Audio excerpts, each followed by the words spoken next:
Cláudia, bem-vinda.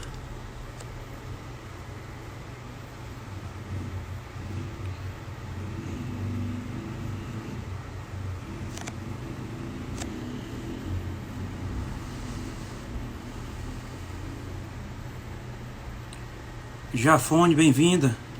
Amauri, bem-vindo. Átila, bem-vindo. Advogado Roger Ferreira, bem-vindo. Advogado Dr. Crescencio Pereira Júnior, bem-vindo.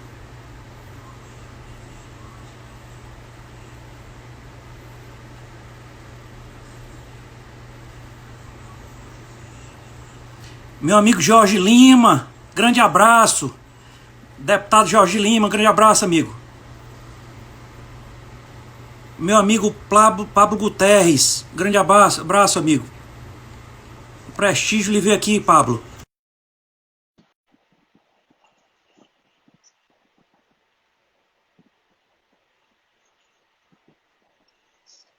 Senador Humberto Costa, boa noite.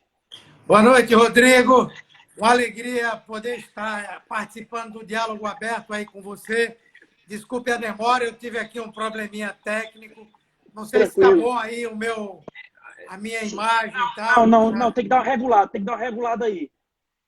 Deixa eu ver aqui como é que eu faço.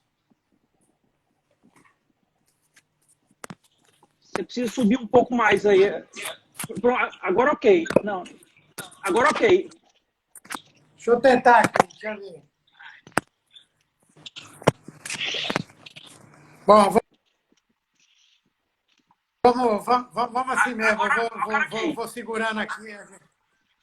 Vai balançar de vez em quando, mas estamos no caminho certo.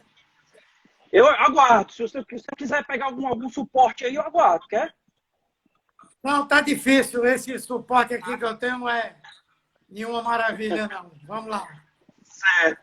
Senador, eu quero inicialmente, né, dizer que é uma honra para o programa Diálogo Aberto lhe receber aqui nesta noite, tá?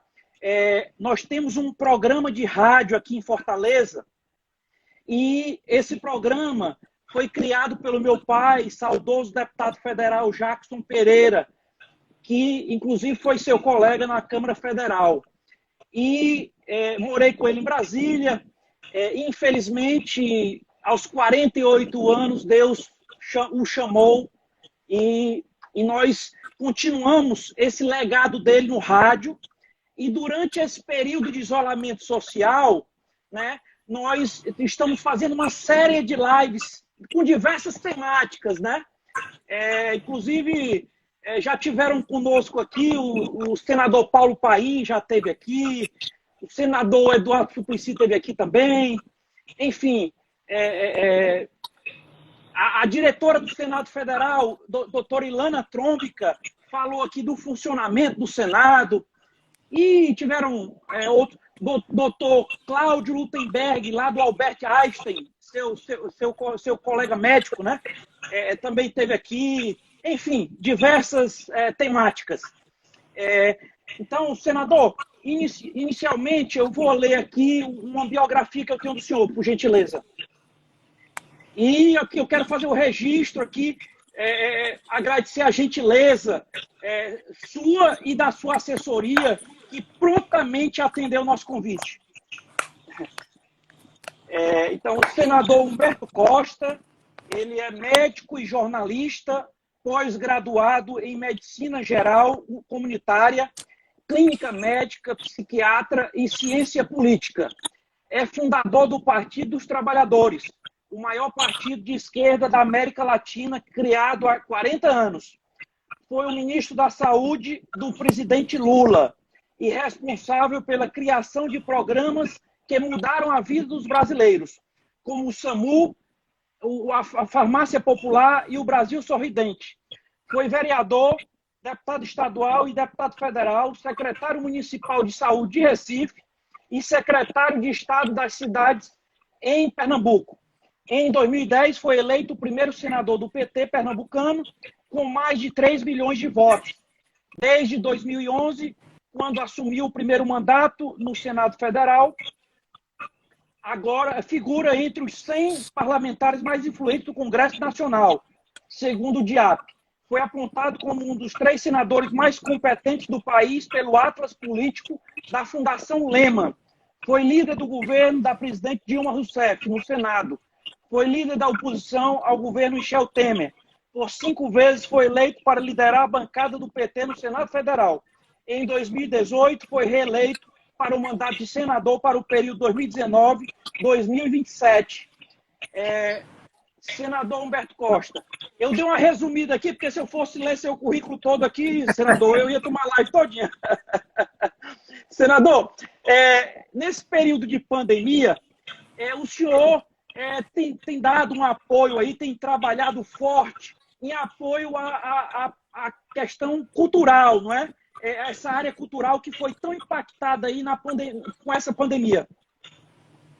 Sim, na verdade, primeiro uma alegria muito grande estar aqui com você, Rodrigo, participando do Diálogo Aberto. Agradeço pelo convite. Sim, realmente muitos segmentos, muitos setores dos trabalhadores sofreram bastante com essa pandemia.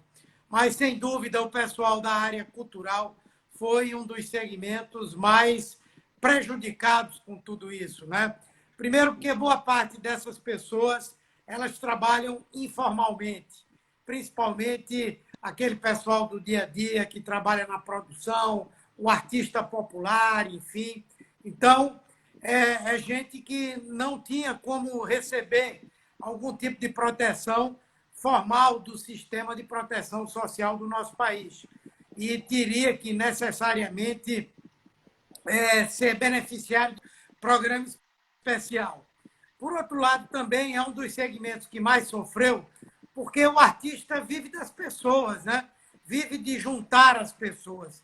E se nós estamos vivendo um momento onde as pessoas não podem se juntar, não podem se aglomerar, com certeza todo mundo que trabalha com arte e cultura sofreu. São as casas de espetáculo, são os barezinhos, enfim, todo mundo aí sofreu. E aí eu apresentei um projeto inicialmente que garantia uma renda mínima de um salário mínimo para todo o pessoal da área cultural que tivesse a renda mensal de família, né, da família toda, até 3 salários mínimos, e também a renda per capita de um salário mínimo. Bom, nós não conseguimos fazer esse projeto andar, mas conseguimos aprovar naquele projeto relatado pelo senador Amin, que criou exatamente esse seguro quarentena, nós conseguimos incluir o pessoal da cultura para receber esse recurso. Depois foi para a Câmara, foi ampliado, inclusive, mas depois o Bolsonaro chegou e vetou. Agora, o pessoal da Câmara, através, por intermédio, né, da deputada Benedita da Silva, apresentou um grande projeto muito relevante que cria essa renda básica para o pessoal da área da cultura, que faz uma coisa que o meu projeto fazia também, que era suspender a cobrança de tudo que era imposto federal, de teatros, cinemas, casas de espetáculos, museus, tudo que necessitasse, que dependesse de bilheteria para poder funcionar. E também a criação de uma linha de crédito especial para o pessoal da área cultural. E agora também, nesse projeto, que vai ser votado no Senado essa semana, nesse projeto também foi agregada a ideia de que nós devemos ter um recurso público, um recurso do governo federal, no valor de 3 mil até de 10 mil reais por mês, para ajudar vários espaços de cultura que existem no nosso país. Então, não tenha dúvida de que, se isso for aprovado no Senado, mesmo que o presidente da República vete, esse projeto já prevê que ele é retroativo a maio, a abril. Então, eu acredito que haverá, sim, uma luz no fim do túnel para o pessoal da cultura que está sofrendo tanto. Certo. Senador, e também agora na pandemia, um trabalho importante que o senhor realizou foi na questão aí da educação, não é? Pensando aí naqueles estudantes e tudo que iriam prestar o Enem, e o senhor participou de uma articulação importante, né? Sim, todos nós nos sensibilizamos muito com a situação dos jovens que vão disputar o Enem, principalmente os mais pobres, não é? Porque com a pandemia criou-se uma situação de agravamento da desigualdade que já existe hoje, não é? Os estudantes de classe média, esses aí podem continuar tendo acesso via internet para terem aulas, para buscar material de estudo, mas o pessoal mais pobre, às vezes, nem o celular eles possuem. Então, eles dependem de ir para a escola, de ir até o colégio estadual, de poder ir até a escola pública para poder ter aulas e poder, enfim, fazer consultas. Então, essa ideia de adiar o Enem é, acima de tudo, uma ideia de garantir uma condição de mais igualdade para que os jovens de classe média e também os jovens mais pobres possam disputar com chances iguais de chegar até uma universidade no Brasil hoje. Felizmente, aprovamos lá no Senado um projeto da senadora Daniela Ribeiro, da Paraíba. Esse projeto está indo para a Câmara, mas o ministro da Educação, já com medo de ver derrotada a sua pretensão de manter o Enem sem mudança, ele adiou, embora não disse para quando, né? Mas já é uma expectativa, uma esperança de que os mais pobres tenham condição de disputar o Enem também, numa condição melhor.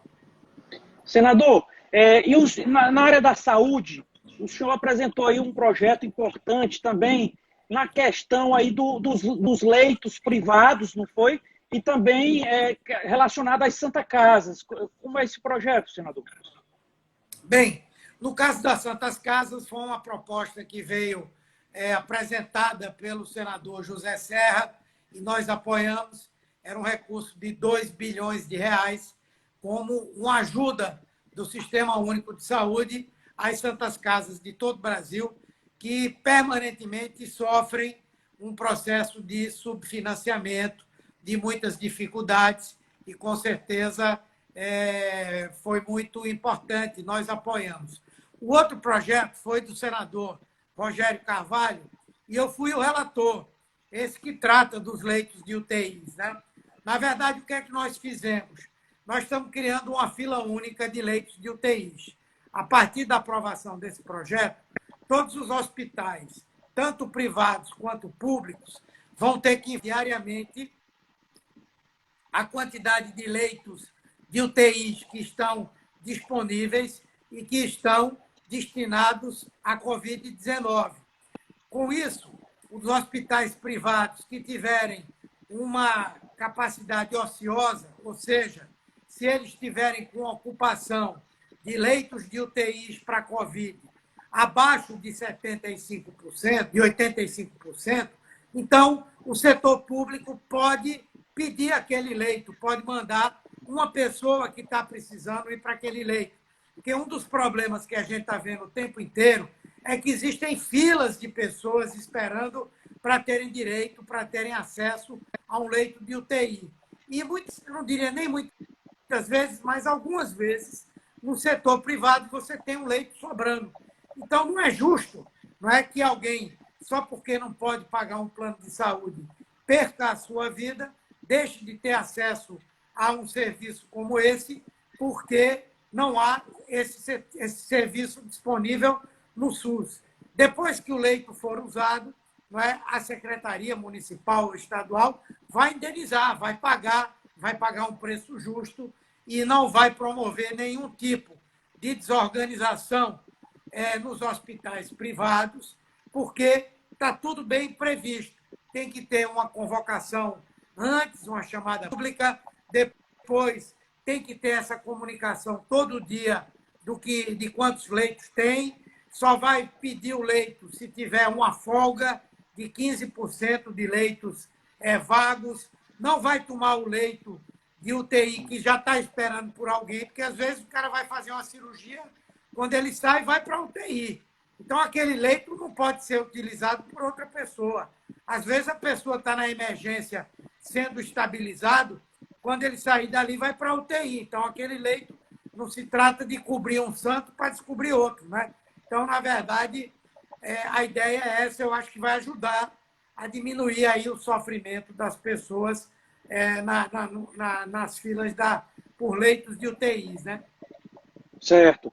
Senador Humberto, nós temos aqui no Ceará o nosso governador, que inclusive é seu correligionário, governador Camilo Santana. Ele vem realmente enfrentando essa pandemia com muita serenidade, né, muita determinação, segurando realmente as pressões de todos os lados, mas ele tem sido muito firme no comando. Ele tem dito que não tem bem mais precioso para ele do que as vidas. Não é? Então, como o senhor, como ministro, ex-ministro da Saúde, né? O senhor como médico, como o senhor vê a questão aí da pandemia no nosso país, como o senhor está vendo atualmente aí a gestão do Ministério da Saúde, o que é que o senhor pode nos falar aí, por favor? Bom, primeiro quero aproveitar essa oportunidade de estar falando aí para o pessoal de todo o Ceará, que para nós é uma alegria, é um orgulho muito grande. Nós temos um governador como o governador Camilo. Eu não estou fazendo aqui nenhuma puxação de saco. Quem conhece a postura dele, a forma como ele conduziu esse processo, essa crise gravíssima, que podia ter contagiado todas as polícias militares no Brasil, e ele teve uma posição serena, mas, ao mesmo tempo, uma posição muito firme. Agora, também, na via do coronavírus, ele não economizou esforços, nem economizou dinheiro para proteger a vida do povo do Ceará. Então, ele, para nós, é uma pessoa, ao mesmo tempo, muito competente, muito preparada, é um grande gestor e, para nós, é um orgulho termos Camilo como o nosso aliado, nosso correligionário. Bem, com relação à questão nacional, nessa pandemia, eu diria a você o seguinte: nós aqui no Brasil não tivemos muita sorte, porque nós estamos tendo que enfrentar dois inimigos.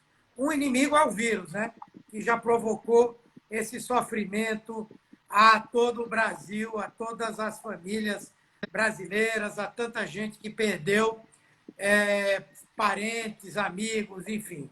E, por outro lado, nós temos outro inimigo, que é o presidente Bolsonaro, né? Porque, desde o primeiro momento, ele boicotou, ele sabotou, ele fez tudo para impedir que essa luta, que não é de governador nem de prefeito, é do povo brasileiro, para tentar superar essa pandemia. Tudo que ele podia fazer para criar problema, dificultar, ele fez. E ele devia ter feito o contrário. Nesse momento, a gente precisaria de um líder, alguém que fosse capaz de unir o nosso povo, de juntar a nossa população para lutar contra essa pandemia. Aquilo que foi feito na Europa, que foi feito aqui na América do Sul, que os presidentes fizeram, que os primeiros ministros fizeram, que foi comandar, articular esse trabalho. Aqui no Brasil, os governadores e os prefeitos estão entregues ao Deus dará, estão fazendo tudo isso de maneira cada um por si, quando o cenário poderia ter sido outro. Bolsonaro não somente combate o isolamento social, ele cria dificuldade para liberar o dinheiro para os estados e os municípios trabalharem na área da saúde, ele cria dificuldade para liberar o recurso para os mais pobres terem esse auxílio quarentena e ficar em casa, ele cria problema para transferir os recursos para os governadores, para os prefeitos, ele cria problemas para ajudar a pequena empresa, a média empresa, a grande empresa. Então, ele é um dos grandes responsáveis pelo caos que a gente está vivendo hoje no Brasil.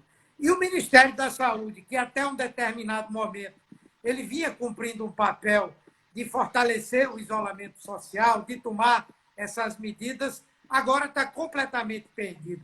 Não consegue coordenar nada, articular nada, não atende aos pedidos que são feitos para conseguir respiradores, leitos de UTIs, testes para serem feitos no Brasil e, enfim, deixou o país ao Deus dará. A única coisa que eles fizeram de iniciativa deles foi agora essa aprovação aí de distribuir cloroquina para todo mundo, quando a gente sabe que esse remédio não tem efetivamente um efeito sobre a Covid-19. Então, eu estou muito preocupado. As previsões que estão sendo feitas sobre a situação do Brasil é de que nós vamos atingir em agosto por volta de 125 mil pessoas mortas. Isso é um absurdo. Um país que não está em guerra ter tanta gente morta por responsabilidade dos seus governantes. Nós já temos mais de 400 mil casos e vamos atingir, com certeza, 1 milhão de casos que são confirmados. Porque você sabe que no Brasil nós não estamos testando. Tirando o Ceará, que é um estado que está fazendo muito teste, é o que mais faz teste no Brasil hoje, tirando o Ceará, mas ninguém está fazendo. O governo federal prometeu agora há pouco 42 milhões de testes. Ainda estava no ministro Nelson Tait. E até agora esse teste não chega. Já tem gente relaxando as medidas de isolamento social e sem ter teste, como é que a gente vai poder relaxar se a gente não sabe quem é que está realmente contaminado, né? Então, eu estou preocupado, acho que nós poderemos viver, dentro em breve, uma grande tragédia social, uma grande tragédia sanitária, uma grande tragédia econômica também. Senador, o senador Paulo Paim esteve conosco aqui exatamente no início do isolamento social. E ele, como é um político experiente, se eu não me engano, o senador Paulo Paim é o político que tem mais mandatos no Congresso Nacional atualmente. E ele disse que o grande problema que o Brasil estava enfrentando nessa pandemia seria a falta de diálogo, né? Ele, como um político experiente, ele disse que seria muito importante um diálogo nesse momento dessa pandemia. Como é que o senhor enxerga essa questão? Eu concordo plenamente, né? O Paim, além de ser um dos senadores mais antigos, que mais tem mandatos lá no Senado Federal, é uma pessoa muito serena, muito tranquila, que é muito respeitada por todo mundo lá no Senado Federal. É um senador muito eficiente, ele consegue aprovar muitos projetos, e tudo isso é na base da conversa, do diálogo. Então, ele tem autoridade para fazer esse comentário. E eu concordo, porque num momento como esse, tudo que a gente precisa é um povo unido, é conversa, é todo mundo seguindo por um mesmo rumo. E, no entanto, isso não aconteceu.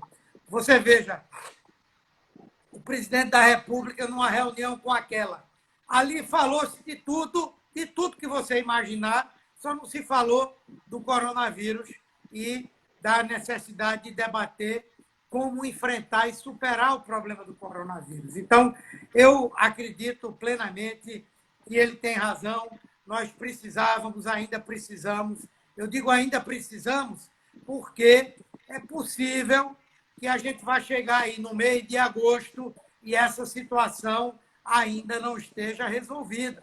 É possível que no mês de julho a gente esteja saindo devagarinho dessa quarentena, alguns lugares a gente saindo, em outros lugares precisando voltar.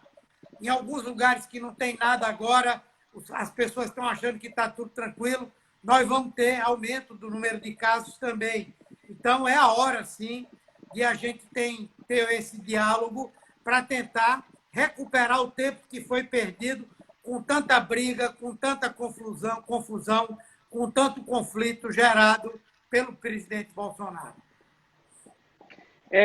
Senador Humberto, o senhor faz parte da CPI das fake news, não é? Como está o andamento da CPI? O que é que o senhor pode nos falar com relação a essa CPI? Olha, a CPI, ela no momento, ela está parada, não é? Porque lá no Senado Federal, no Congresso, na verdade, só estamos funcionando com o plenário da Câmara e do Senado e também a comissão de acompanhamento do coronavírus, desse processo do coronavírus. As outras comissões não estão funcionando. Inclusive, a CPI também não está funcionando. Porém, nós temos permanentemente conversado, né? E a CPI, eu acho que ela, passada essa pandemia, ela vai ter muita coisa para investigar, para trabalhar. Hoje, eu diria que o Supremo Tribunal Federal está mais adiantado do que a CPI na investigação sobre as fake news. Essa semana, essa operação que foi feita pela Polícia Federal, a mando do Supremo Tribunal Federal, ela é muito importante, muito importante. Nós estamos começando a conhecer, não é, o subterrâneo do que são essas redes sociais propaladas, não é, de defesa do governo Bolsonaro, que já atuaram na eleição e que atuam nos nossos dias. Aliás, vocês do Ceará que nos perdoem, mas tem uma parte dessa galera aí que produz fake news, infelizmente são pessoas do Ceará. Vocês devem ter ouvido falar aí dos dois Mateus, né? Esses dois Mateus fazem parte do chamado Gabinete do Ódio. Eles saíram daí do Ceará, da campanha atuaram aí na campanha de Bolsonaro, e hoje são assessores que têm porta com porta assim, com o gabinete de Bolsonaro, né? E eles são, juntamente com o Carluxo, juntamente com aquele astrólogo que está lá nos Estados Unidos, esses são os caras que produzem as ideias, né? Eles se juntam e aí decidem o quê? Vamos para cima de fulano de tal. É isso que a gente vai dizer deles. Então, eles produzem, eles decidem quem são as pessoas que vão ser perseguidas. O Eduardo Bolsonaro está nisso também. E depois eles fazem aquela ramificação. Então, o Supremo, com esse inquérito, ele está dando a maior contribuição que o Brasil poderia ter para salvar a nossa democracia dos ataques que Bolsonaro produz e pratica.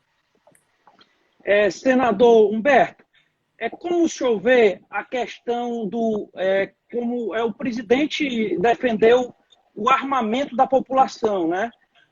Como o senhor vê essa questão do armamento?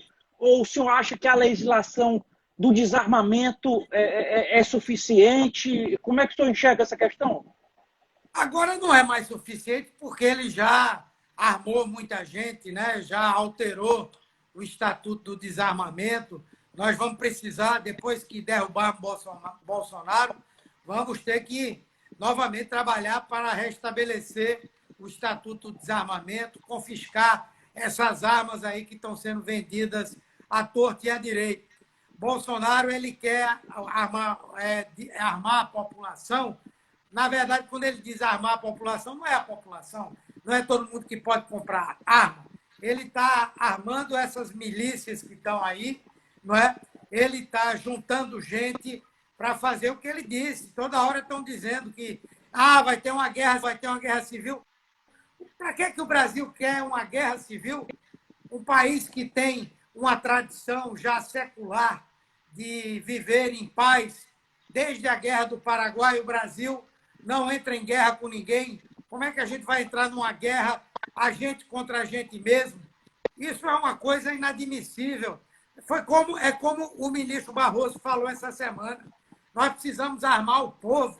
É de educação, é de saúde, é de oportunidade, e não de armamento, né? Eu acho que isso não resolve nada, isso não ajuda em nada na minha avaliação. Certo. Senador, eu vi uma matéria no jornal hoje dizendo que, com relação ao auxílio emergencial, né? Um terço da população foi que conseguiu, até o momento, ter acesso ao auxílio emergencial. Por que isso, senador?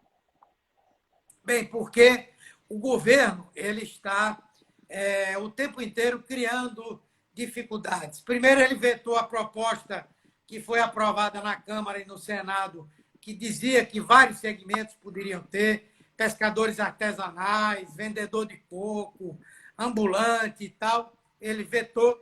Segundo, porque eles estabelecem um critério muito rigoroso para a pessoa se enquadrar naqueles cadastros. Ele demora a responder e, por isso, muita gente está aí na condição do Deus dará.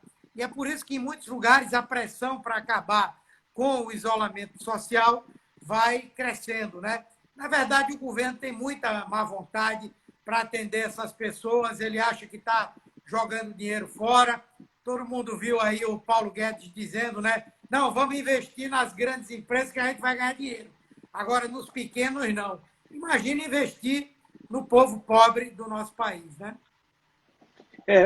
Senador, eu tenho visto também muitas matérias aí nos jornais, né?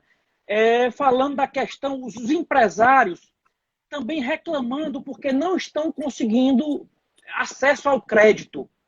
Não é?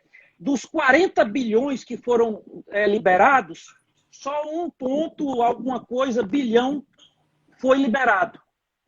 Porque o restante, os empresários dizem que não estão conseguindo acesso. Isso é um motivo de preocupação, né? Isso também foi aprovado há muito tempo. E, especialmente para os pequenos e médios empresários, isso é muito importante, né? E aí, o que é que Bolsonaro fez? Demorou um tempão para poder sancionar, depois tinha que criar um fundo garantidor, porque o banco ele gosta de ter o dinheiro, mas ele não gosta de emprestar. Ele não quer correr risco nenhum. E aí teve que criar um fundo garantidor com dinheiro público para aquele pessoal que não pagar, o banco vai lá e pega o dinheiro. Aqui no Brasil, o banco não quer correr risco nenhum, zero. Então, agora foi aprovado o fundo garantidor. Vamos ver se agora esse dinheiro chega na mão do pequeno empresário que precisa de um capitalzinho de juro, que precisa pagar o aluguel do seu negócio, que precisa pagar a conta de luz e de água, que precisa pagar o salário do seu funcionário. Eu espero que agora resolva, Rodrigo. Espero, sim. Certo. Senador Humberto, a questão do habeas corpus, né? O habeas corpus que foi expedido pelo ministro da Justiça, né? Aquele habeas corpus ali não era para ser expedido pela AGU, não? Sim, pela lei. Na verdade, a Advocacia Geral da União é quem defende, durante e depois de participar do governo, é ela quem defende as pessoas, né? Fora disso, ele teria que contratar um advogado particular. E agora, o que nós estamos vendo é o ministro da Justiça fazer esse habeas corpus. Ele está sendo, então, defendido com dinheiro público. E, na verdade, mais importante do que isso é o fato de que, na verdade, isso é uma ação política. Não está sendo feita simplesmente a defesa de um ministro, mas está sendo feita quase que uma defesa por parte do governo. Então, é uma tentativa de Bolsonaro de afrontar o Supremo Tribunal Federal. Mas eu acho que isso aí é um blefe.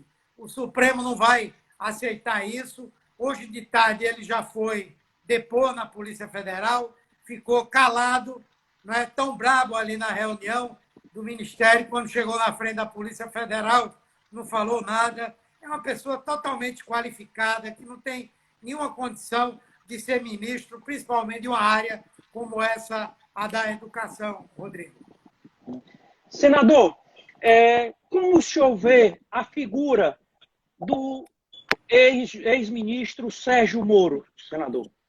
Eu acho que é alguém hoje que está muito debilitado politicamente, né? Até as pesquisas de opinião mostram que ele perdeu nesse processo de saída do governo. Ele perdeu porque já começou perdendo. Um juiz que desenvolveu um processo de perseguição política, como ele desenvolveu contra Lula, contra o PT, não é? Foi responsável direto pela vitória de Bolsonaro no momento em que ele impediu, na prática, que Lula pudesse vir a ser candidato.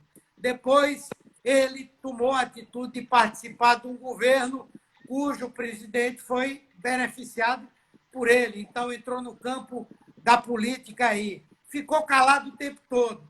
Hoje mesmo ele deu uma entrevista dizendo que Bolsonaro queria, quando foi analisar alguns projetos do Congresso Nacional, estava o tempo inteiro preocupado com o filho. Não é? Então, se ele ouviu isso e na época não fez nada, é porque ele prevaricou. Não é? Eu acho que ele está se saindo aí muito mal, apesar de que a denúncia que ele fez de que Bolsonaro está querendo controlar politicamente a Polícia Federal é verdadeira. Mas eu acho que ele está bem enfraquecido, bem fragilizado. Ok, Rodrigo? Senador, e hoje, foi hoje que o presidente indicou lá de Minas Gerais para assumir a FUNASA, não foi? Teve uma indicação aí, não foi, senador? É o comandante da Polícia Militar do Paraná. Eu não consigo entender, não. Parece que ele está indo para uma guerra, só que a guerra é contra o coronavírus. Deve ser isso que ele entendeu. Aí encheu de militar o Ministério da Saúde. Isso não ajuda. O Ministério tem técnicos muito bons que poderiam ser convidados para ficarem à frente da gestão. Mas o Bolsonaro não está afim disso. Ele está afim de promover o caos no Brasil. Senador Humberto Costa, nós estamos indo aqui para a reta final aqui da nossa live.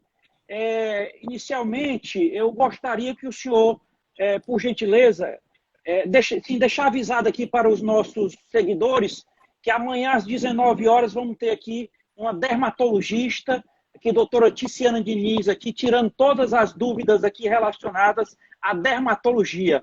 Senador, eu quero dizer que foi uma honra recebê-lo aqui no Diálogo Aberto, tá? Obrigado pela gentileza. E eu gostaria, o senhor, como um político experiente, né, nesse momento tão conturbado que nós estamos vivendo no nosso país, qual a mensagem que o senhor pode deixar aqui para o Diálogo Aberto, senador? A mensagem que eu deixo é que nós estamos vivendo uma crise muito grave em meio a todo esse problema do coronavírus. O presidente da República está querendo levar o Brasil para uma crise constitucional, uma crise institucional. Ameaça a nossa democracia, ameaça de dar um golpe de Estado, de se tornar ditador do Brasil. Nós temos que resistir a isso. O Brasil já viu que com Bolsonaro não vai para canto nenhum. Acho que está na hora da gente juntar os nossos esforços para lutar pelo impeachment de Bolsonaro. Né? Nós sabemos que é muito difícil nessa pandemia o povo poder ir à rua e mostrar a sua insatisfação, mas de onde a gente estiver, vamos aí estar dizendo que basta de Bolsonaro, que não queremos mais isso que está aí e que é preciso realmente começarmos a pensar um novo momento para o nosso país. Eu quero agradecer a você, Rodrigo, essa oportunidade, dizer da minha alegria de poder estar aqui conversando com vocês, com todo o pessoal que acompanha o Diálogo Aberto, e dizer que estou à sua disposição para qualquer momento a gente poder conversar novamente. Um grande abraço, obrigado. Muito obrigado, senador. Pedir que Deus lhe conceda muita saúde aí para o seu trabalho, para essa luta, e também pedir também que muita luz, né, na sua atuação aí no Senado Federal, né, que é tão importante aí para o nosso país, esse poder legislativo, né, na condução do nosso país. Muito obrigado. Boa noite. Obrigado. Tchau, tchau. É isso aí, pessoal. Muito obrigado aí por ter participado da nossa live de hoje. Fátima Duarte, obrigado, Ivanilde. Muito obrigado, Amanda Miranda.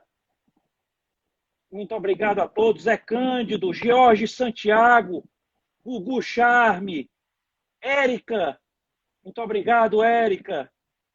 Jorge Santiago, Gugu Charme, Suzana, doutora Rosa Ramos.